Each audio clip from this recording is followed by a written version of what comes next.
Reporte 100. El consultor en temas de seguridad, David Saucedo. Muchísimas gracias, David, por tomarnos la llamada. Buenos días. ¿Qué tal? Muy buenos días, a sus órdenes.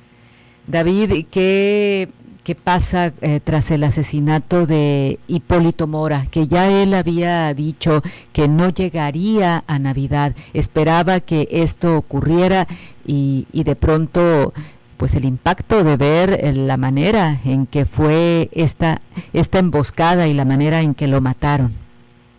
Sí, este asesinato se da en un contexto muy particular del estado de Michoacán.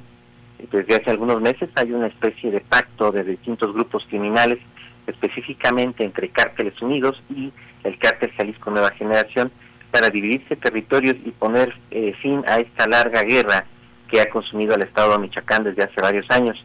No todos los integrantes de las mafias michoacanas están de acuerdo con esta paz narca y se mantienen disputando el control al Cártel Jalisco Nueva Generación.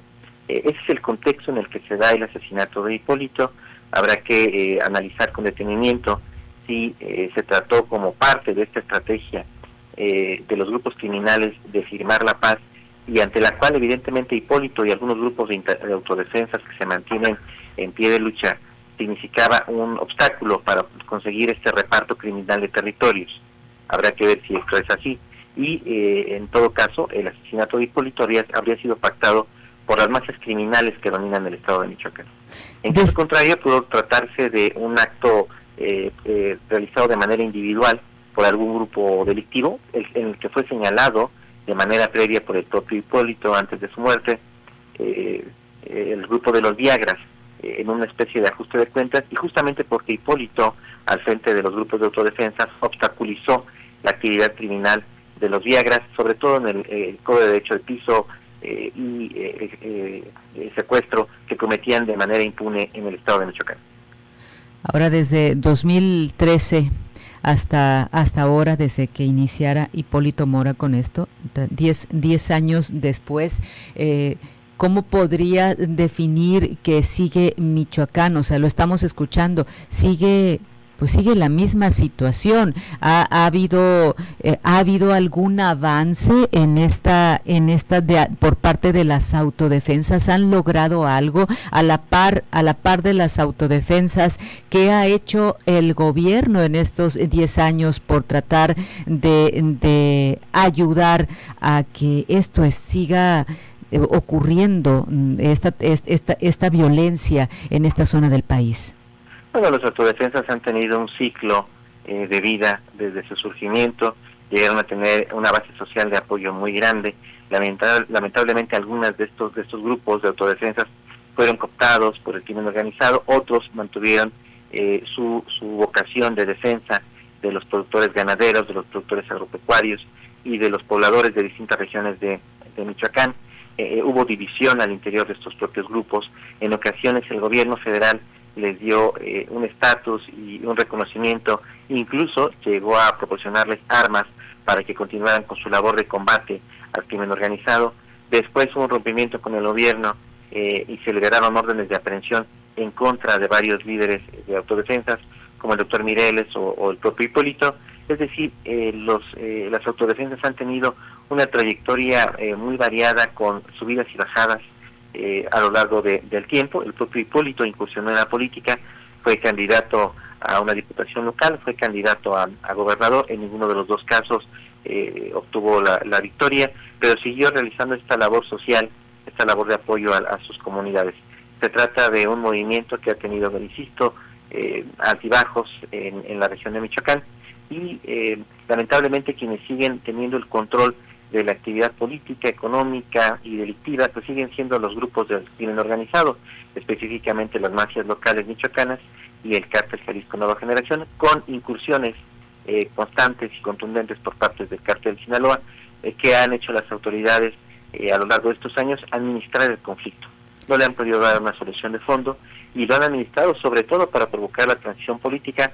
El estado de Michoacán ha transitado por distintos gobiernos, ha estado en manos del PRI, del PRD, actualmente de Morena, y pareciera que ese fue el principal objetivo de los distintos gobiernos federales en Michoacán, administrar el conflicto y lograr que su propio partido, en este caso el partido de Morena, tuviera el control político, pero no llega a la ansiada paz al estado de Michoacán después de tantos años.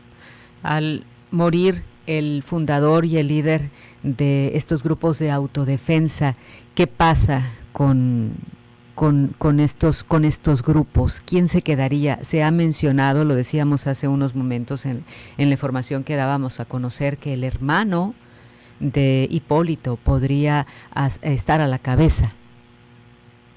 Creo que así será, aunque con un grupo de autodefensa ya muy diezmado, debido a las distintas incursiones que tuvo en su momento en vida Hipólito, que no fructificaron con el triunfo político electoral, debido a que hubo división al interior de los propios grupos de autodefensa, debido a su vez a la paz narca que están imponiendo el Cártel Jalisco y algunos grupos michoacanos, debido a la persecución que sufrieron por parte del propio gobierno federal.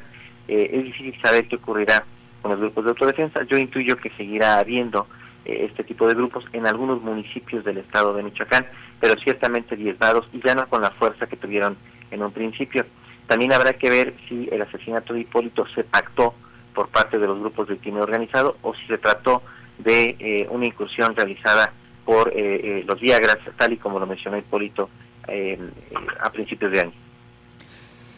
¿Qué va a pasar en Michoacán si los grupos de autodefensa mencionas ya están pues muy diezmados? Si desde hace algún tiempo se ha mencionado que se han desgastado estos grupos precisamente por algo que ya también mencionabas de estas personas que se han filtrado y que tienen vínculos con el grupo del narcotráfico, a expensas, en manos prácticamente del crimen organizado, se quedaría todo Michoacán y todas las actividades por las que pues prácticamente decía Hipólito tenían el control de las actividades agrícolas, de las actividades de todos los habitantes. Cuando veíamos que de pronto decían en el país hay problemas con el aguacate, hay problemas con el limón, y resulta que todo llevaba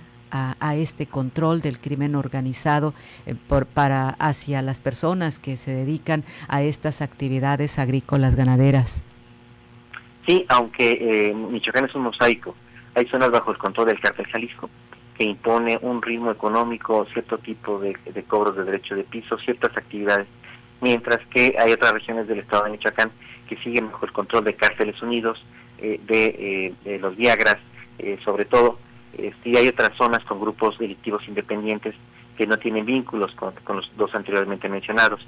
También hay zonas que ya están bajo el control del Cártel de Sinaloa, y hay algunas regiones como la zona metropolitana de Morelia, en donde hay un control razonablemente amplio por parte de las fuerzas estatales. Es decir, Michoacán dentro del estado de Michoacán hay muchos microestados y con distinto ritmo, con distinta actividad político-delincuencial. Hay una actividad muy variada. En algunos casos los grupos de crimen organizado michoacanos generan una presión más intensa en contra de la población. En las zonas dominadas por el Cártel Jalisco pareciera que la actividad primordial es el trasiego de drogas, la venta de drogas al menudeo, y el conservar la ruta de trasiego hacia los Estados Unidos. En la zona de costa, lo más importante para el Cártel Jalisco es el puerto de Lázaro Cárdenas, porque es la entrada de precursores químicos de fentanilo. Es decir, Michoacán es un collage y es muy difícil establecer un criterio general para todo el estado debido a la cantidad de grupos delictivos y la manera tan diferente de manejarse de cada uno de ellos. Pues ¿cuántas personas han abandonado ya algunas de las regiones de Michoacán justamente por eso, huyendo y buscando un lugar donde puedan encontrar paz, tranquilidad? David. Sí, son los desplazados del narco. Michoacán, Jalisco, Guanajuato, desde hace décadas tienen una larga tradición de migración a los Estados Unidos, sobre todo por la presión demográfica de jóvenes que se están incorporando al mercado laboral y que lamentablemente no encuentran alguna opción en el mercado de trabajo. Todos estos jóvenes solo tienen tres opciones: irse a los Estados Unidos, migrar a los Estados Unidos, dedicarse al comercio informal o incorporarse a los ejércitos del narco. Ese es lamentablemente el futuro de muchos jóvenes que a pesar de los programas lanzados por el gobierno federal, no logran competir con los salarios del narco, que son realmente de alto monto, muy competitivos, y que impiden que los jóvenes puedan afiliarse a los programas federales, que yo entiendo fueron lanzados con la mejor de las intenciones, pero que son terriblemente ineficaces para evitar que el narco cuente con una base social de apoyo, producto de este ejército de jóvenes desempleados. Recuerda, David, si hay alguna cifra de cuántas personas integran estos grupos de autodefensa. No hay una métrica como tal. En su momento, cuando el gobierno federal les proporcionó parque, municiones y armas, llegamos a tener una estimación, pero actualmente no sabemos, debido a la división, debido a que muchos fueron capturados, otros lamentablemente asesinados. No tenemos el dato de cuántas personas están afiliadas a los grupos de autodefensa. ¿No hay posibilidades o qué tendría que ocurrir para que a ese lugar lleguen a apoyarlos el propio gobierno con el ejército, con la Guardia Nacional? Ya lo han intentado en varias ocasiones. Ha habido incursiones del ejército, de la Guardia Nacional, incluso del grupo de élite de la Marina, y en efecto Michoacán puede estar en calma siempre y cuando haya un contingente amplio de efectivos federales, militares de la Marina. Pero, como tú sabes, en el país hay muchos incendios que ocurren de manera paralela, en Zacatecas, en Guanajuato, en Chiapas, en Nuevo Laredo. De ahí que la presencia de fuerzas federales en Michoacán solo sea temporal y de coyuntura. Para poder pacificar el estado, desde luego que tendría que haber un contingente muy amplio estacionado de manera permanente, pero debido a los incendios que ocurren en varias regiones del país, esto no es factible. Hace falta más elementos para poder proporcionar seguridad a la población. Muchísimas gracias. Lamentable, sin duda, el panorama de Michoacán. Muchísimas gracias, David Saucedo, consultor en temas de seguridad, por haber estado con nosotros, por permitirnos escucharle de esto que sin duda preocupa no solo a Michoacán, sino a todo el país. Gracias y buen día. Gracias, igualmente, un abrazo. Reporte 100.